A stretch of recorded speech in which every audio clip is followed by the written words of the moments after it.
Hey guys, Adam Mather here, the owner of MaxFit Performance, a personal training and group training gym in Sukhumvit Soy 39.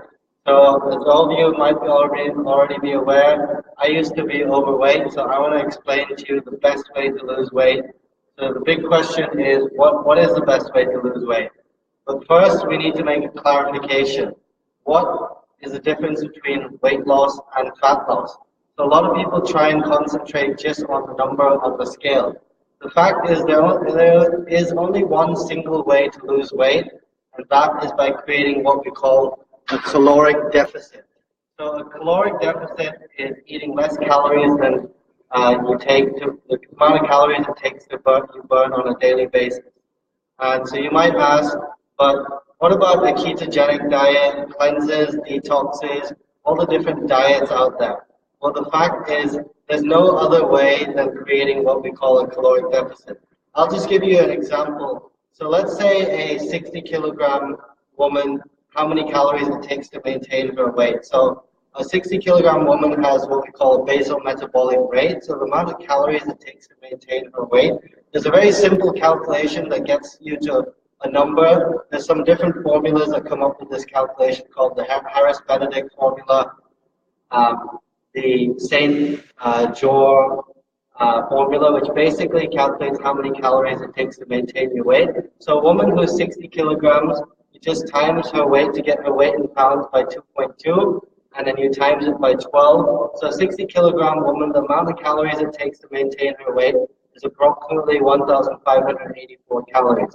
This caloric value is a number that it takes if her body was at rest and she didn't do anything, and she ate this amount of calories per day, she would stay exactly the same weight. If she was to eat less calories than that, she'd be losing weight. If she was to eat more calories than that, she would be gaining weight. So the next important factor is, how do we create this fat loss through this caloric deficit? So a lot of people always focus on the scale and not focus on actual fat loss when we're trying to lose weight. Hence, you might get what we call a skinny fat person, where they literally try and lose weight, keep going down on the scale, but don't end up losing any actual fat, but actually end up losing only what we call muscle tissue. So the main method of creating the caloric deficit. So in terms of, you can either diet, you can exercise, or you can have diet plus exercise when you're trying to create this caloric deficit. So just to go back to that 60 kilogram woman, 1,600 calories to maintain her weight. 1 kilogram is the equivalent of approximately 7,800 calories. So if she was in what we call a caloric deficit of around 500 calories per day, so burning an extra 500 calories, eating at that BMR level, what's going to happen is over the space of 15 days, that person is going to lose 1 kilogram. However, this 1 kilogram will not only be fat if she's not eating the right kinds of food. So the recommended ratio of things that we should be eating, that I highly recommend, and most people recommend for fat loss, and the experts who really give you the right direction when you're trying to lose weight, is a diet that's 40% protein, 40% carbs, and 20% fats. That's generally conducive to weight loss. So if you don't know what sources of protein are, sources of carbs, sources of fats, you can do a quick Google search. That's the ratio you want to be doing when you're eating on a daily basis. So let's move on to the next thing in terms of why other kinds of diet works, and why what we call a direct deficit versus an indirect deficit created by people.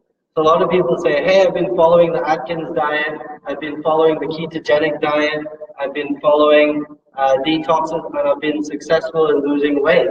However, the fact is that this success will stop, and it will eventually get to a stalling point, because there's certain variables that you haven't taken into consideration, and you are creating what we call an indirect deficit. What these diets do is they actually put you in this caloric deficit through the foods that you're eating, but this still, in terms of the deficit that you're creating, is pretty much accidental, and you're losing weight.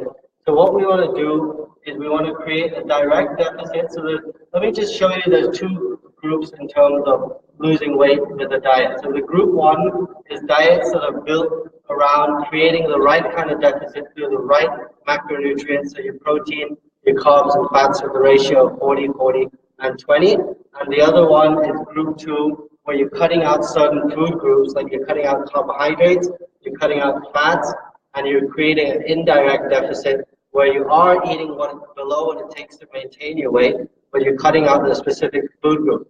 So the question is that sustainable for the long term?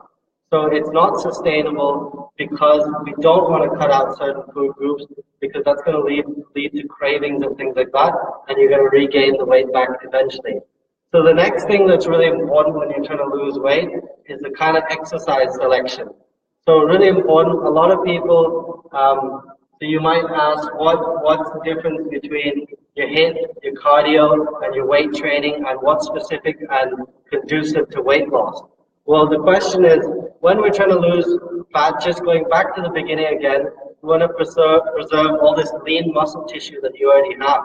So if you want to just lose weight on the scale and make it muscle loss, go ahead and do running on a daily basis, and your weight is going to go down on the scale, but it's not going to be fat.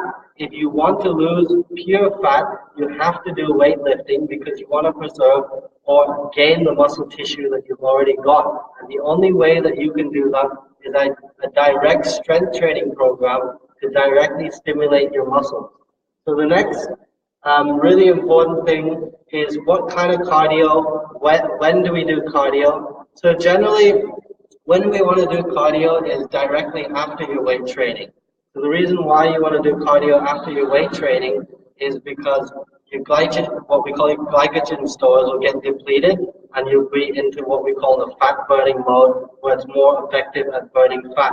So we want to save your energy to be able to lift as heavy weights as we can with good form, and then doing a cardio-based thing such as your HIIT training or slow, steady-state cardio, just your regular jogging on a treadmill.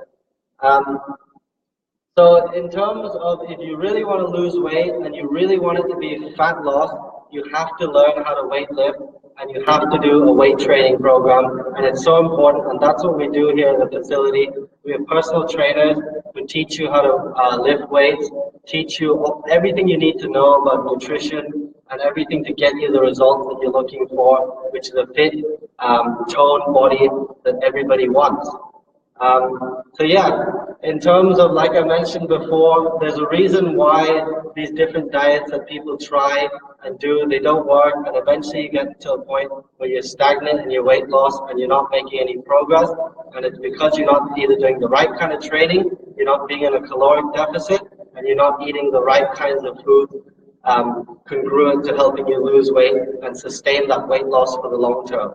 All right, thanks guys for listening today. Adam Mather, owner of MaxFit Performance, a personal training and group training studio in Sukhumvit Soy 39 that specializes in helping people lose weight, get fit, turn their life around, and get the healthiest, best version of themselves. So if you're interested this new year in actually getting fitness results, losing weight, now's the time. Just click on the link below, go to our website, www.maxfitbangkok.com, and have a look at our recent upcoming 6-week body transformation program that is coming up on Saturday, the 13th of January. Thanks for listening today again, and have a good night.